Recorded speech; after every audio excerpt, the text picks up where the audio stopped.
ध्याने मुकुट सकामणि धन्य तुझे शोभा करिया तिमिरांचा नाश हृदये भूमि प्रकाश मुळी आशा पाश करी वास होई बाहे गुंतलो नेनता माझी असो तुम्हा चिंता तुका ठेवे माता आता पाहिला काय चतुरातो शिरोमणी दुनिया जन्माची खाली मुकुट सकळामणी धन्य तुझे शोभा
मला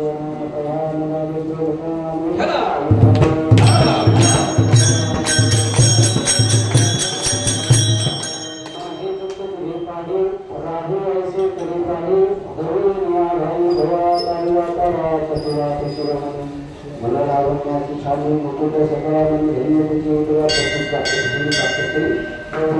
सेवेकरताना बोललेला आहे महान भगवत भक्त देवाचे सुप्रसिद्ध साधू ज्ञानेश्वरी जगमान्य जगवलेली आहे. जगाचा संसार सुखाचा व्हावा याच्याकरता आपल्या संसाराची पूर्णपणे आवडलेली आहे. साहित्य वाचकर पंचम वेद निर्माते छत्रपती शिवाजी राजांच्या आज्ञेने श्रीमंत श्रीमंत तुकोबरायांचा भूपाली प्रकरणातील 4 चरणाचा अनुवाद झाला.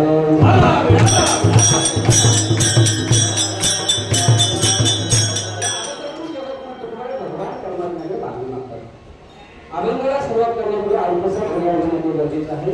अखिल कोट ब्रह्मांड आकारण काढून करून आम्हाला अखिल उन्मिळा रुक्मिणी प्राण संजीवन जगदाधार भगवान श्री पांडुरंग परमात्म्याच्या असीम कृपेने चालू असलेला आपला हा श्रावण मास उत्सव आणि त्या उत्सवातील आजची कीर्तनाची शेवटची समाप्तीची सेवा माझ्या वाटेला आली मी माझी महत्त्वाची समजतो. आणि ह्या अनुषंगाने आपण श्रावण मासामध्ये कीर्तन प्रवचन असा उपक्रम राबवत असताना शेवटचं कीर्तन म्हणजे मागणीचं कीर्तन आणि इतक्या दिवस केलेल्या सेवेमध्ये काहीतरी भगवंताकडे मागावं या अनुषंगाने आजच्या अभंगाची निवड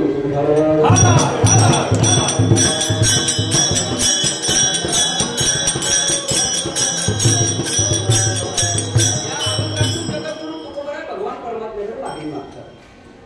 या अभंगाच्या माध्यमातून भगवान परमात्म्याकडे तुकोबरा प्रार्थना करा. या अभंगाकडे पाहत असताना वास्तविक अभंगाचा जर विचार केला तर या अभंगामध्ये जगद्गुरु तुकोबरा भगवान परमात्म्याकडे मागत असताना साधकाच्या भूमिकेतून मागणी करतात, याचकाच्या भूमिकेतून मागणी करतात.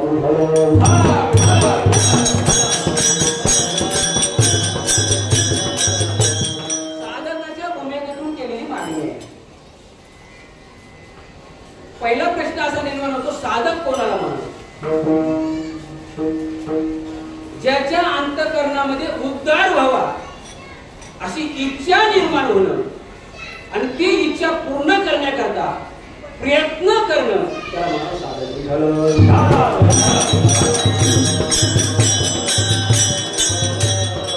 इच्छेमध्ये 2 प्रकार, एक सामान्य इच्छा आणि एक अंतःकरणापासून झालेली इच्छा. सामान्य इच्छा परमार्थामध्ये चालत नाही.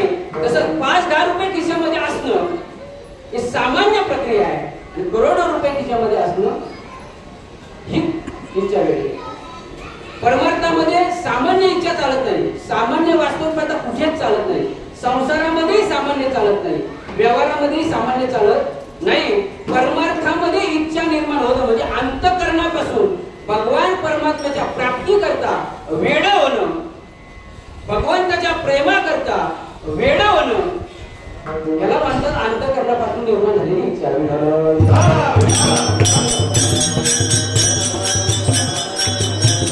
अंतःकरणापासून भगवंताचं भजन करणं, अंतःकरणापासून भगवंताचं कीर्तन गाणं, अंतःकरणापासून भगवत वाजवणं, अंतःकरणापासून गायन करणं हे वेगळं.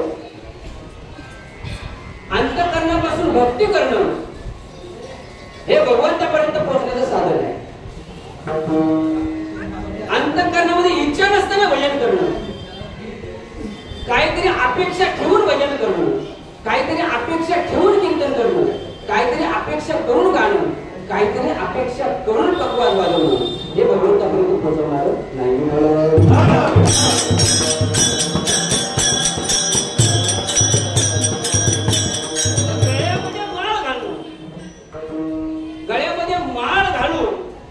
इच्छा नसताना पूजा करणं, इच्छा नसताना भक्ती करणं म्हणजे खुंटीला माल अडकवणं आणि गळ्यात माल अडकवणं याच्यात काय फरक आहे?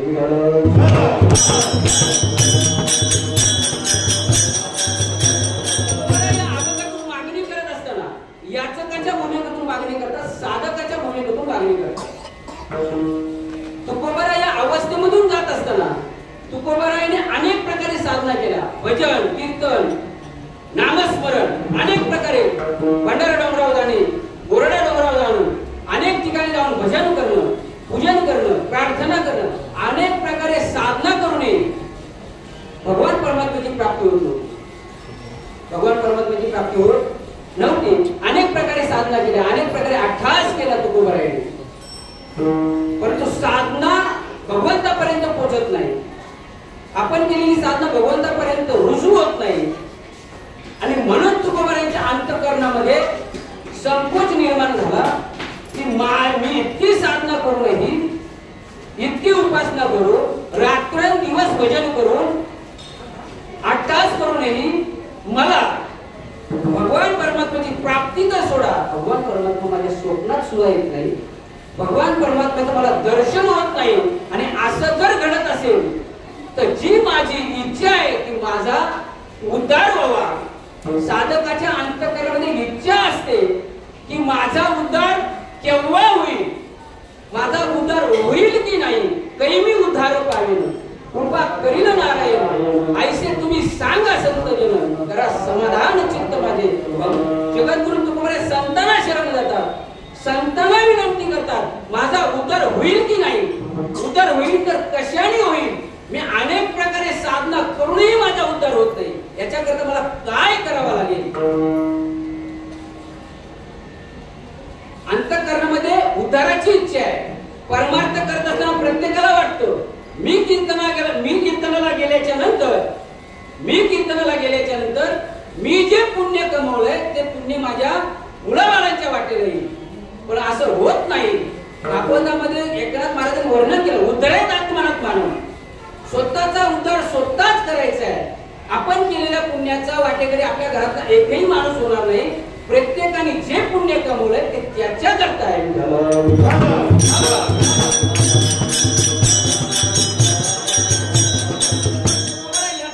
भूमिकेतून जगद्गुरु तुकोबाराय भगवान परमात्म्याकडे उद्धाराच्या अपेक्षेने पाहत असताना तुकोबारायांच्या लक्षात आलं की मी कितीही नामचिंतन केलं, कितीही साधना केली, उपासना केली, भजन केलं, तरीही मला हा माझा उद्धार करणार नाही.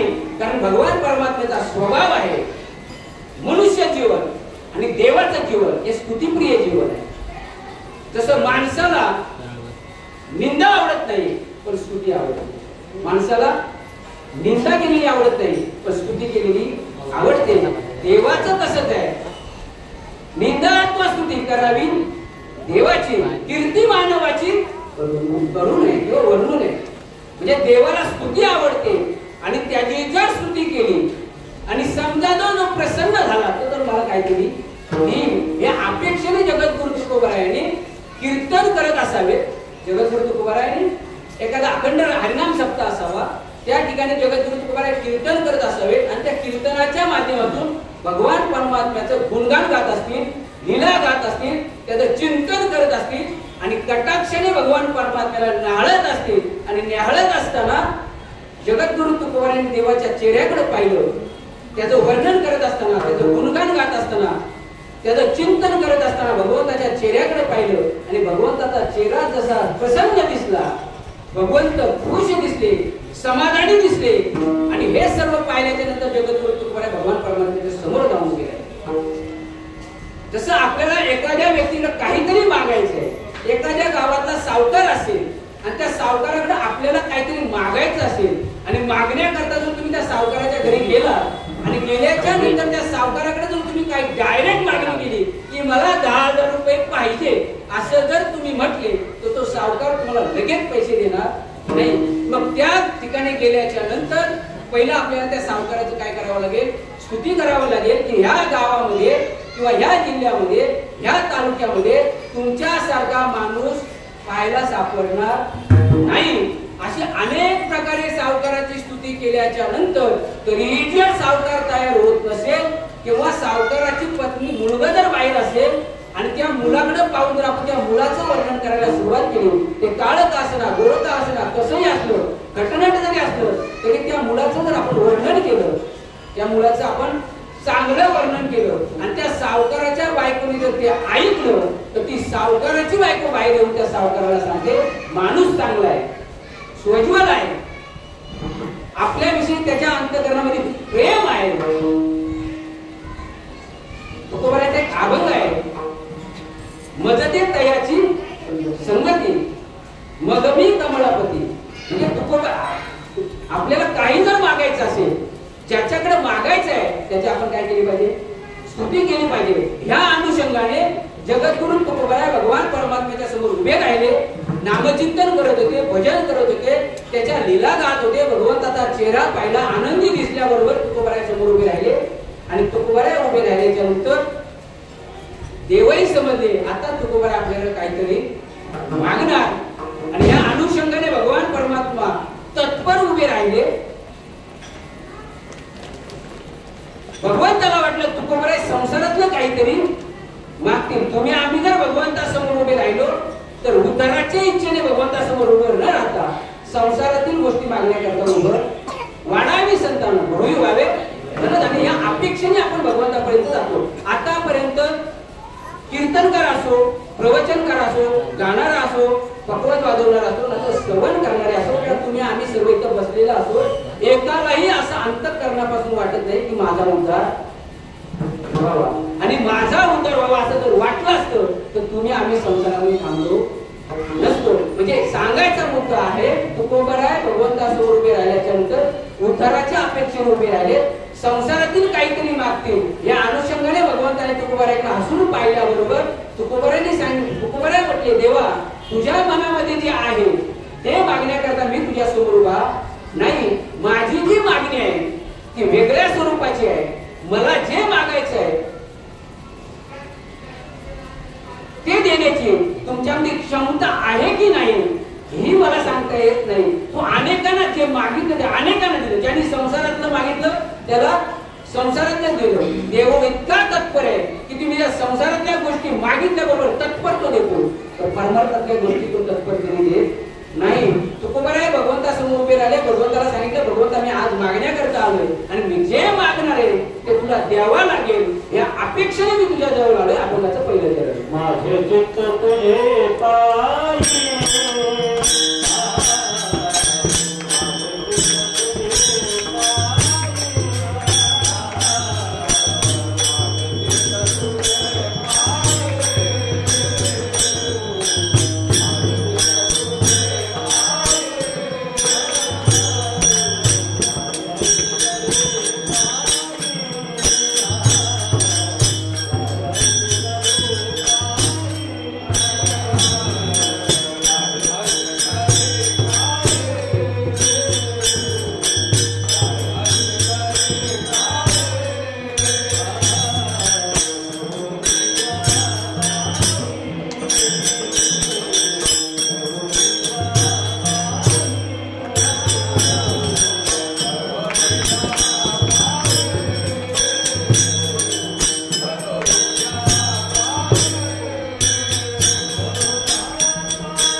जगद्गुरु तुकोबारायांनी मागणी करत असताना चित्ताच्या संबंधाने मागणी केली. याचं कारण आहे नामस्मरण करू नये, भजन करू नये, पूजन करून साधना करू नये, तुकोबाऱ्यांचं चित्त भगवान परमात्म्याच्या चरणापर्यंत पोहोचत नव्हतं किंवा स्थिर राहत नव्हतं. चित्ताच्या संबंधी विचार करत असताना जगद्गुरु तुकोबाराय म्हणतात की समचरण दृष्टी विटेवरी सारी ती माझी आली वृत्ती राहतो.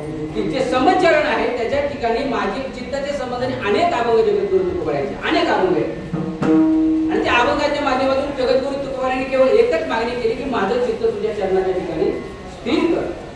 भगवंताने विचारले की तुझं चित्त माझ्या चरणाच्या ठिकाणी स्थिर करण्याकरता मी आज समर्थ आहे का. जगद्गुरु तुकोबाराय तुला काय अशक्य आहे. हे चित्त तुझ्या चरणाच्या ठिकाणी स्थिर करण्याचं सामर्थ्य फक्त तुझ्यामध्ये आहे. तू काही कर कसंही कर तुला जमल तसं कर पण एक कर माझे चित्त तुझ्या चरणाच्या ठिकाणी स्थिर कर. माझे चित्त तुझे चित्ताच्या संबंधाने अनेकांनी अनेक प्रकारे वर्णन केलेले आहे. चित्त चंचल चपल जाता येता न लगे वेळ त्याला कुठेही जा. आता आपण कीर्तनात आहोत बऱ्याच जणांची कुठे घरी असेल कोण कुठे असेल तर कोण कुठे असेल म्हणजे चित्त हे एका ठिकाणी स्थिर होत नाही. जशी माशी घाणीवरती जाऊन बसल गोड पदार्थावर जाऊन बसेल पण निकाऱ्यावरती बसत नाही. कधीही माशी निकाऱ्यावरती बसत नाही. तसं चित्त चांगल्या पदार्थांवरती न बसत नाही. चांगल्या पदार्थांवरती कधीही बसत नाही. जशी माशी निकाऱ्यावरती बसल्याच्या नंतर तिचा नाश होणार आहे तसं चित्त एकदा का भगवंताच्या चरणावर स्थित झालं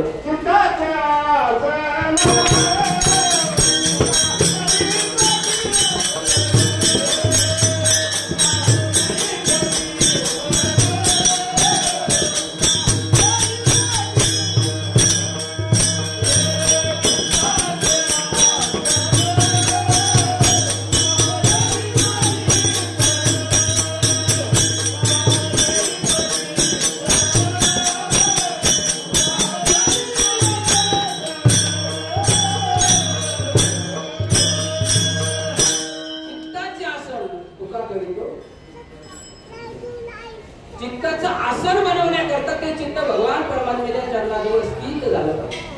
परंतु चित्त भगवंताच्या चरणापर्यंत स्थित होत नाही. अनेकांनी प्रयत्न केला चित्त भगवंताच्या चरणाजवळ स्थिर करण्याचं. जे जगद्गुरु तुकोबारायांना जमलं नाही ते तुम्हाला काय करणार. कारण जगद्गुरु तुकोबारायांचा चित्त वास्तविक पाहता जगद्गुरु तुकोबारायांच्या जीवनाचा जर विचार केला तर जगद्गुरु तुकोबारायांचं संपूर्ण शरीराचे अवयव भगवान परमात्म्याचे नामस्मरण करत.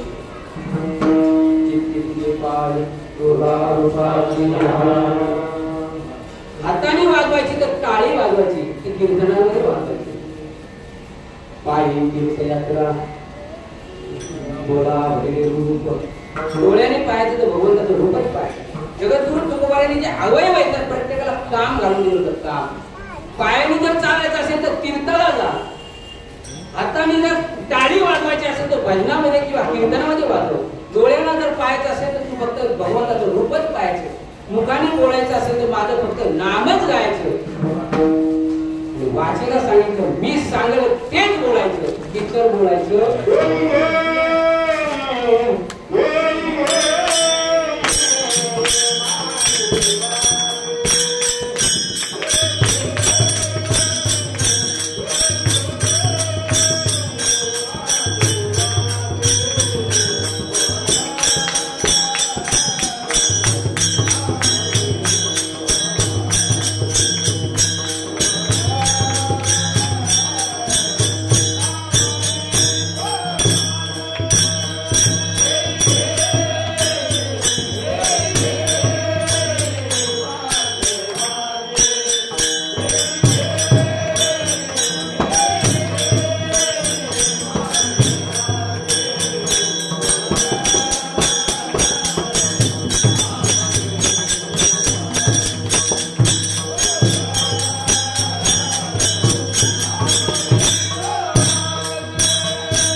एकच घ्यायचं. काय घ्यायचं? भगवंत पुस्तकाचं नाम घ्यायचं. जेव्हा जगद्गुरु तुकोबारायांच्या सर्वांना दृष्टांत माहिती आहे. जगद्गुरु तुकोबाराय स्वच्छाला बसलेले असताना सुद्धा नामचिंतन करत होते.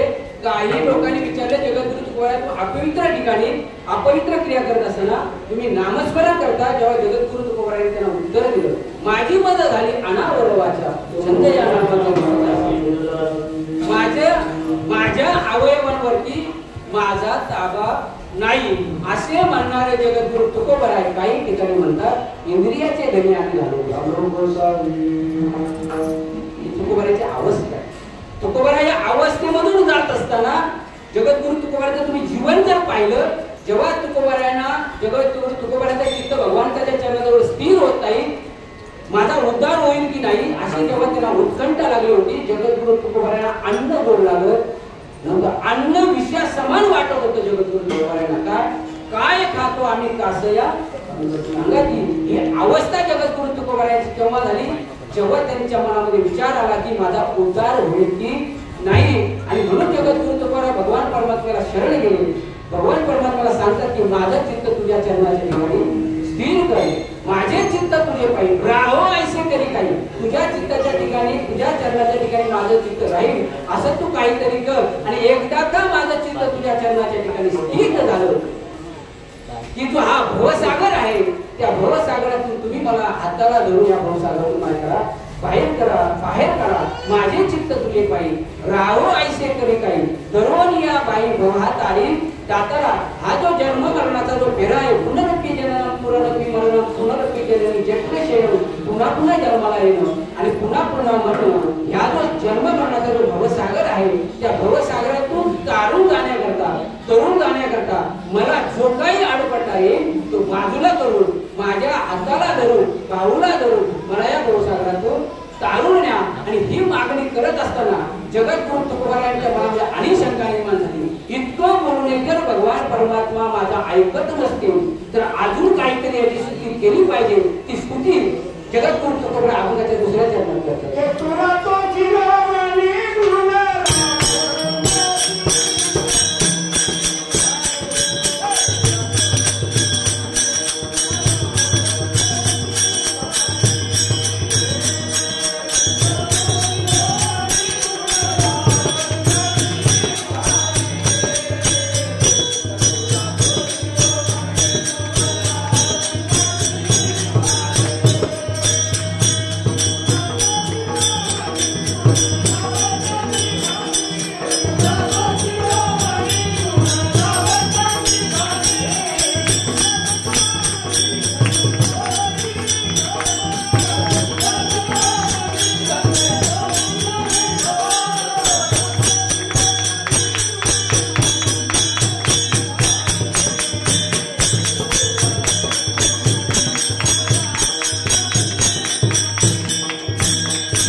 जगद्गुरु तुकोबाराय भगवान परमात्मा समोर उभे राहिले. इतकं बोलूनही भगवान परमात्मा दुर्लक्ष करतायत हे लक्षात आल्याबरोबर जगद्गुरु तुकोबारायांनी विचार केला ह्याच्या अजून थोडी स्तुती करावा लागेल. आणि मग जगद्गुरु तुकोबारायांनी दुसऱ्या चरणामध्ये त्याची स्तुती करायला सुरुवात केली. चतुरा तो शिरोमणी. अरे तू चतुर आहे, चतुरांचा शिरोमणी आहे. भगवान परमात्मा चतुर आहे. व्यवहारामध्ये माणसं चतुर असतात. याची टोपी त्याच्या डोक्यात, त्याची टोपी त्याच्या डोक्यात, त्याची टोपी त्याच्या डोक्यात, सर्वांच्या डोक्यात आपल्या डोक्यात. असे काही चतुर असतात. काही माणसांना एसटी पकडायची असेल आणि एसटी पकडताना काही माणसं दरवाजामधून जाता येत नाही म्हणून काही चतुर माणसं असतात. ती खिडकीतून घुसतात आणि त्याच्यापेक्षाही चतुर असतात. ते ड्रायव्हरच्या बाजूच्या दरवाजाने घुसतात आणि दोन्ही बाजून जर घुसता नाही आलं तर एखाद्या जवळ रुमाल देतात नंतर माझ्या असण्यावरती टाका. अशी काही चतुर माणसं असतात. काही इतकी चतुर असतात, टेबलाच्या वरून जर काम होत नसेल तर टेबलाच्या घालून करतात. पण काम करणार म्हणजे करणार. तसं भगवान परमात्मा ह्या सर्वांचा चतुर आहे. किती चतुर आहे भगवान परमात्म्याच्या चातुर्याचं वर्णन करत असताना अनेक ठिकाणी भगवान परमात्म्याच्या चातुर्याचं वर्णन करत असताना विशेषतः कृष्ण अवतारामध्ये भगवान परमात्म्याच्या चातुर्याचं वर्णन केलेलं आहे.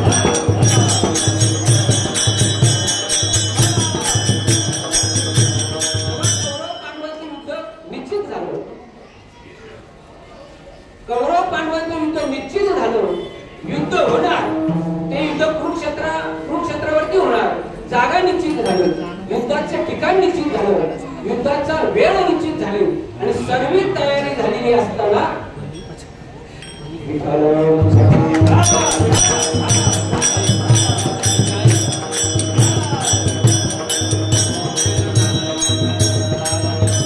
सर्व तयारी मला निश्चित जमत नाही.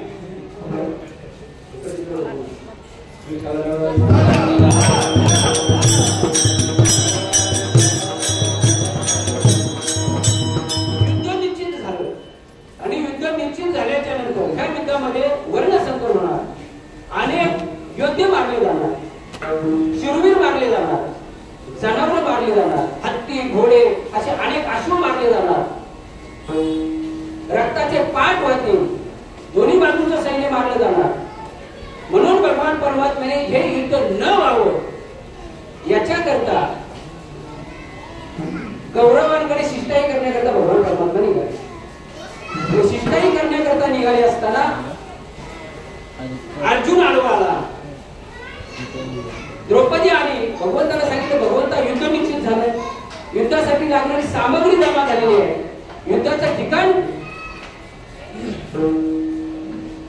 ठरलेलं आहे आणि युद्ध होणार, आणि मग युद्ध जर होणार आहे तर शिष्टाई करण्याकरता जाण्याची गरज काय? आणि तुम्ही शिष्टाई करण्याकरता गेला आणि जर कौरवाने युद्ध नाही करायचं म्हटलं तर मी जी शपथ घेतलेली आहे की जोपर्यंत ज्यांनी माझ्या वेणीला हात घातलाय त्याच्या रक्तामध्ये मी माझी वेणी भिजवत नाही तोपर्यंत मी केस बांधणार नाही. ही जी शपथ घेतली त्या शपथीचं काय? आणि हे युद्ध करण्याकरता जो 8 तास घेतलाय त्याचं काय? भगवंत अर्जुनाला द्रौपदीला म्हणू लागले हे युद्ध होणार. अरे मग शिष्टाई करण्याची गरज काय? भगवंताने सांगितलं दूध खेळावं, ही माझी इच्छा होती का? नव्हती. दुधामध्ये तुम्ही हरावं ही माझी इच्छा नव्हती. किंवा द्रौपदीचं वस्त्र हरण व्हावं, द्रौपदीला पणावर लावावं ही माझी इच्छा नव्हती. हे जर माझ्या इच्छे विना घडतंय हे युद्ध सुद्धा माझ्या इच्छेविना घडणार. पुन्हा अर्जुनाने प्रश्न केला तरीही देवा तुम्ही शिष्टाई करण्याकरता जाण्यामागचं कारण काय? भगवान परमात्मा फार चतुर होते. भगवंतांनी त्याला उत्तर दिलं की हे जे युद्ध होणार आहे ते त्रैलोक्याचं सर्वात मोठं युद्ध होणार आहे, घनघोर युद्ध होणार आहे. या युद्धामध्ये अनेक शूरवीर मारले जाणार आहेत, अनेक जीव जाणार आहेत, रक्ताचे पाठ वाहणार आहेत आणि त्याचं पाप माझ्या पांडवांना लागू नये याच्याकरता मी शिष्टाई करण्याकरता की पांडवांना पाप लागू नये याच्याकरता भगवान परमात्मा शिष्टाई करण्याकरता गेले. कुणाकडे? कौरवांकडे. कारण देवाला माहिती होतं कौरव उन्मत्त झालेले आहे, युद्धाची त्यांची प्रखर इच्छा आहे, पांडवांना हरवण्याची त्यांची इच्छा आहे, त्यामुळे ते युद्ध करणारच आहेत. मग पांडवांना पाप लागू नये याच्याकरता भगवान परमात्मा शिष्टाई करण्याकरता गेले. इतका तो चतुर आहे. म्हणून चतुर तो शिरोमणी, याच्याही पेक्षा तो चतुर आहे. त्याच्या चतुराईने त्याने अनेकांची मात केली, अनेकांची मात केली. चतुर तो शिरोमणी. जयद्रथाला जेव्हा अभिमन्यू जेव्हा चक्रुव्यूहामध्ये सापडला, अभिमन्यूला आतमध्ये जाण्याचा मार्ग माहिती होता पण बाहेर येण्याची माहिती नव्हतं. दृष्टांत सर्वांना ज्ञात आहे, मला 3 वेळेस तिथे ऐकलंही असेल. सांगायचा मुद्दा आहे की भगवान परमात्मा जेव्हा अर्जुनाने शपथ घेतली मी अग्निकाष्ट घेईन, म्हणून भगवान परमात्म्याने अगदी युद्धाचा टायमिंग संपायला 1-1.5 तास होता, सूर्यास्ताला जायला 1-1.5 तास असताना भगवान परमात्म्याने सुदर्शन आडवं लावलं आणि जयद्रथ त्या ठिकाणी आल्याबरोबर भगवंताने अर्जुनाला सांगितलं अर्जुना तू क्षत्रिय आहे, धनुष्य बाजूला ठेवून तू प्रदक्षिणा मारू नको, तू क्षत्रिय आहे. धनुष्य घेऊन धनुष्याला बाण लावून तू प्रदक्षिणा कर.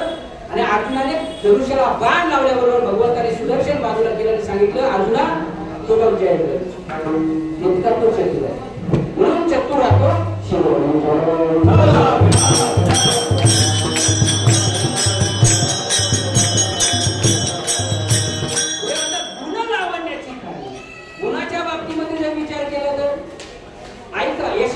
अवतारे ज्ञान वैराग्य ऐश्वर्य हे सहाही गुणवले वसलेले म्हणू नको बरोबर. त्याच्या गुणांचं लीलांचं जर वर्णन करायचं झालं तर त्याचं वर्णन कुणालाही करता आलं नाही. श्रेष्ठ गुण गेला तो देते मौनावला श्रुती नेती नेती नेती म्हणून याच ठिकाणी स्तब्ध झाल्या. त्याचं वर्णन करण्याकरता कुणालाही जमलं नाही. त्याच्या लीलांचं वर्णन करणं कोणालाही शक्य झालं नाही. असा आपल्याला भगवान परमात्मा इतका चतुर आहे, इतकी गुणांच्या बाबतीमध्ये जर विचार केला तर अमिताभ बच्चनला तुम्ही सर्वच ओळखता. कोण ओळखत नाही असं आहे का? किंवा सलमान खान, कुठल्या हिरोला आपण सर्वच ओळखतो.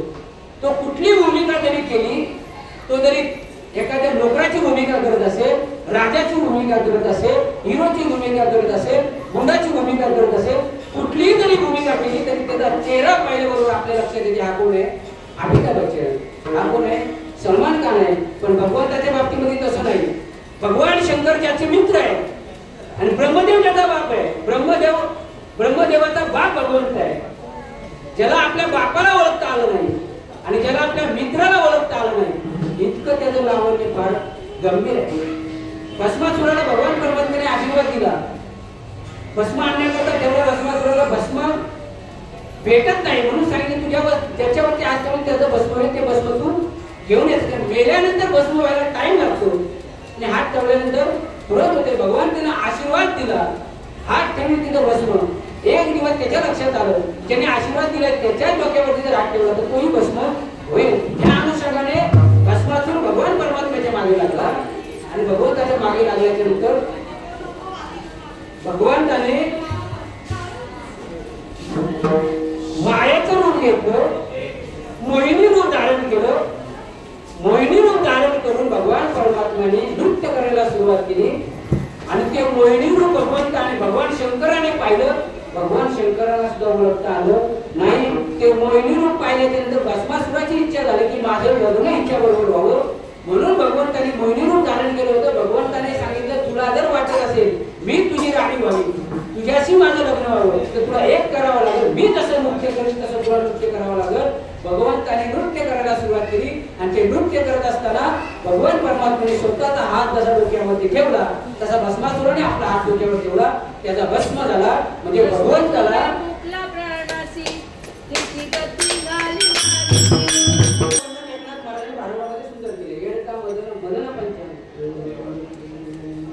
भस्मासुराचा सुद्धा भस्म झाला. भगवंताने मोहिनी रूप धारण केलेलं शंकर भगवान शंकराला सुद्धा ओळखता आलं नाही. ज्याचा मित्र भगवंत आहे, भगवंताने घेतलेले ते रूप आहे ते रूप भगवान शंकराला सुद्धा ओळखता आलं नाही. आणि गोकुळामध्ये काळा खाण्याकरता आलेल्या ब्रह्मदेवाला ज्याच्या जवळ काळा मागतोय तो आपला बाप आहे. तो बाप त्या ब्रह्मदेवाला ओळखता आला नाही. इतकं सामर्थ्य, इतका गुणाची ठेव असणारा भगवान परमात्मा चतुरातो शिवमणी गुण लावण्याची खाली आणि मुकुट सकळामणी सर्व देवांचा तो मुकुटमणी आहे.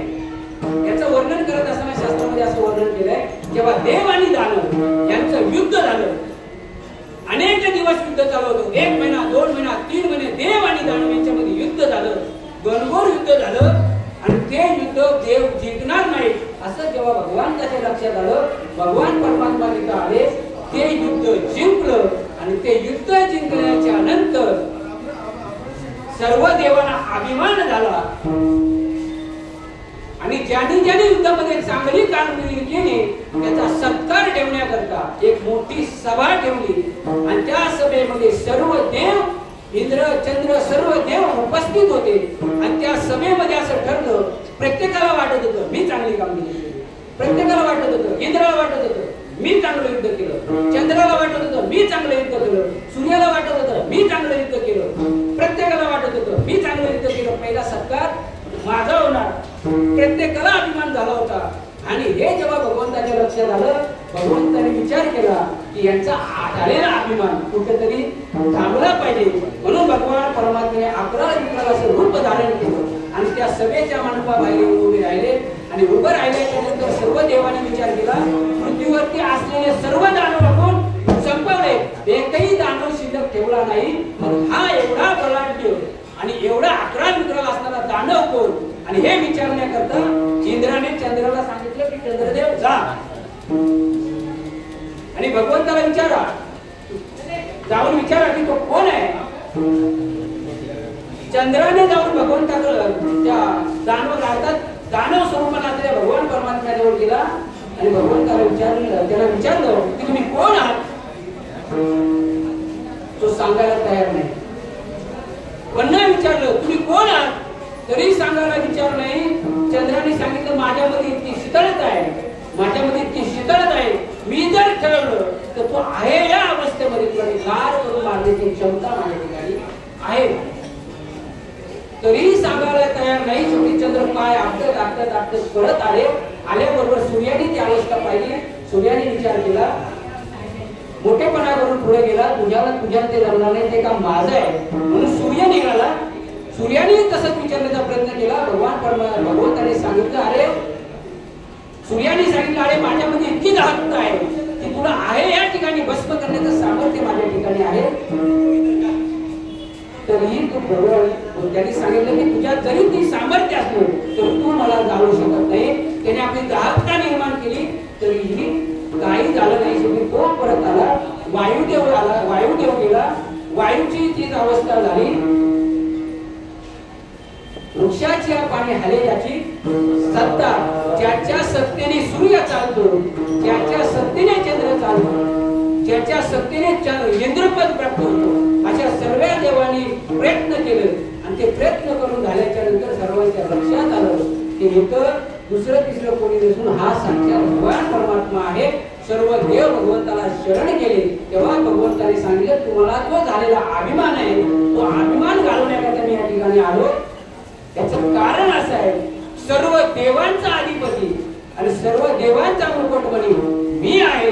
म्हणून चतुरा तो शिवमणी भूल लावून या ठिकाणी मुकुट सकलामणी धन्य तुझे विठोबा. आणि असं भगवान परमात्म्याचं वर्णन केलं आणि वर्णन केल्याच्या नंतर भगवंताकडे पाहिलं. भगवंत जरा जास्तच खुश दिसले आणि मग जगद्गुरु तुकोबारायांनी पुन्हा एकदा त्यांची जी मागणी होती ती मागणी आपण त्या तिसऱ्या चरणात मागितली.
माझ्या अंतःकरणामध्ये निर्माण होणारे जे पाश आहे तरी तिमिरांचा नाश तिमिर विठ्ठल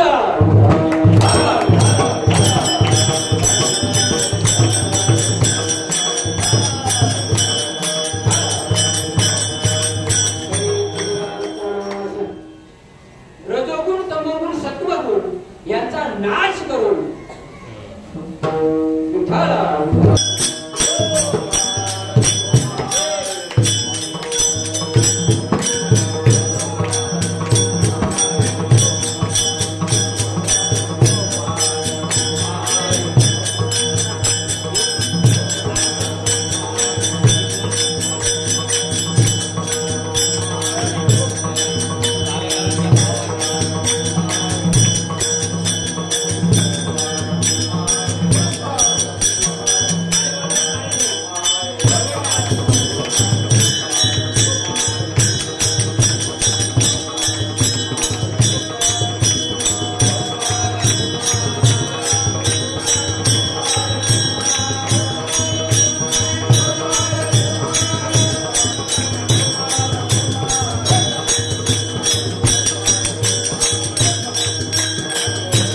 चंचल स्वरूप चित्त भोजन पाळून ऐसे करिता पांडुरंगा चित्तरंगा गेला.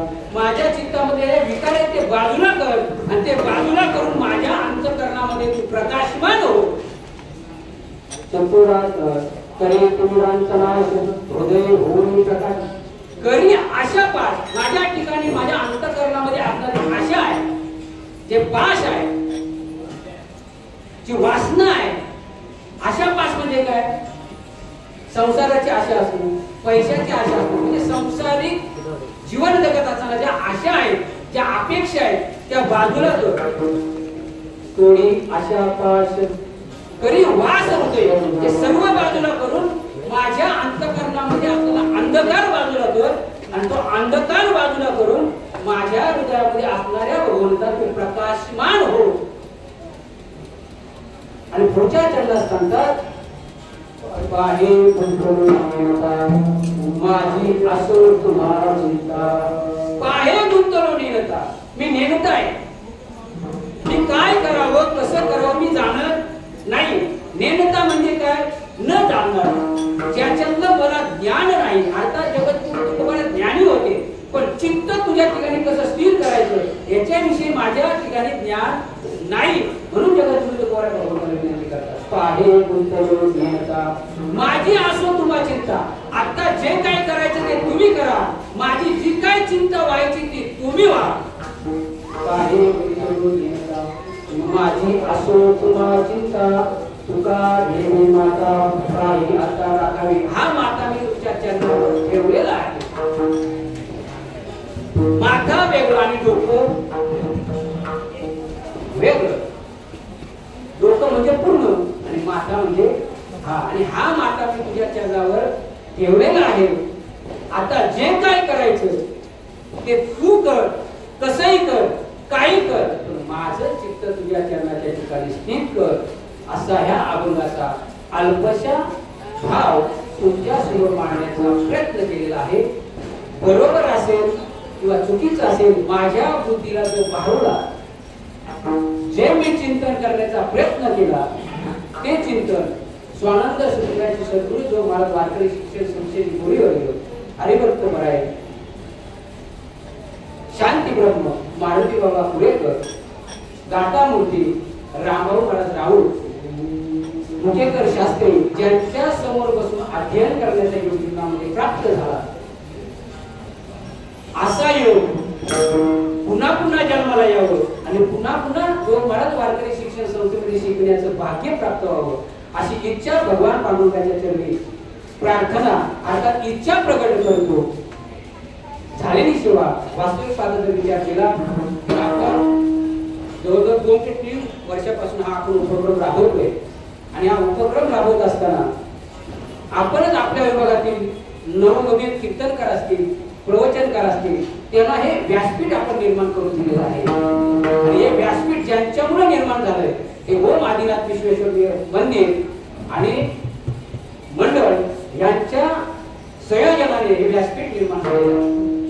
आणि या व्यासपीठावरती व्यासपीठ चालवत असताना ज्यांनी या ठिकाणी श्रमदान केलेलं आहे किंवा ज्यांनी याचं नियोजन केलेलं आहे त्या मंडळाचे अध्यक्ष असतील किंवा मंदिराचे अध्यक्ष असतील, उपाध्यक्ष सारेकर महाराज असतील आणि ज्यांच्या अथक प्रयत्नाने किंवा जिथे कुठेही कार्यक्रम असो आमच्यावरती नितांत प्रेम करणारे हरिभक्त मराय शेती दादा कुठेही असो, कुठेही कीर्तन असलं जातं तर कोणी येतो.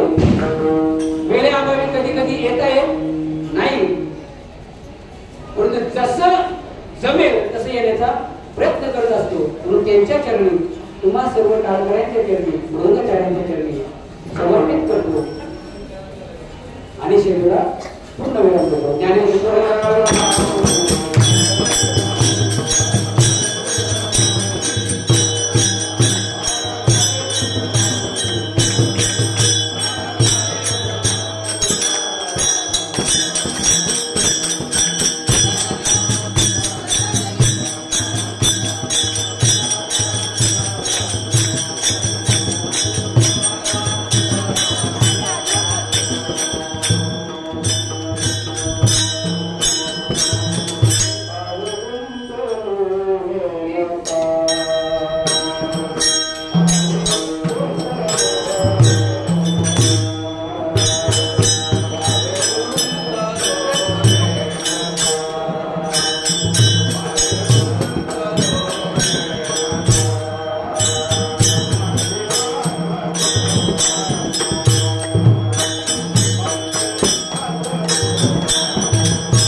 राम